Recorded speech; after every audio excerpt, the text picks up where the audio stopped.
Endosulfan ಪೀಡಿತೆಯ ಮೇಲೆ ಅತ್ಯಾಚಾರವೆಸಗಿದ ಆರೋಪಿಗೆ ಮಂಗಳೂರಿನ 2ನೇ ಹೆಚ್ಚುವರಿ ಜಿಲ್ಲಾ ಮತ್ತು ಸತ್ರ ಹಾಗೂ ವಿಶೇಷ ನ್ಯಾಯಾಲಯದ ನ್ಯಾಯಾಧೀಶೆ ಪ್ರೀತಿ ಕೆಪಿ 10 ವರ್ಷಗಳ ಕಠಿಣ ಶಿಕ್ಷೆ ವಿಧಿಸಿ ತೀರ್ಪು ನೀಡಿದ್ದಾರೆ.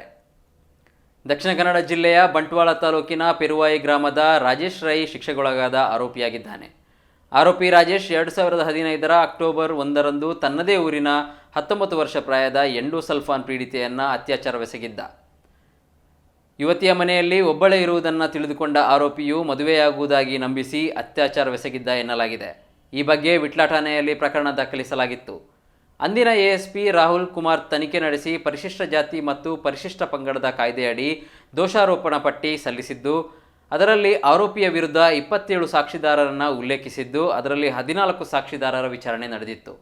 ಸೆಪ್ಟೆಂಬರ್ 7ರಂದು ನ್ಯಾಯಾಧೀಶರು ಆರೋಪಿಯನ್ನು ದೋಷಿ ಎಂದು ತೀರ್ಮಾನಿಸಿ ಭಾರತೀಯ ದಂಡ ಸಂಹಿತೆ ಕಲಂ 376(2)L ಅಡಿಯಲ್ಲಿ 10 ವರ್ಷದ ಕಠಿಣ ಸಜೆ ಹಾಗೂ 10,000 ರು ದಂಡ, ಕಲಂ 448ರ ಅಡಿ 3 ತಿಂಗಳ ಕಠಿಣ ಶಿಕ್ಷೆ ವಿಧಿಸಿ ತೀರ್ಪು ನೀಡಿದ್ದಾರೆ.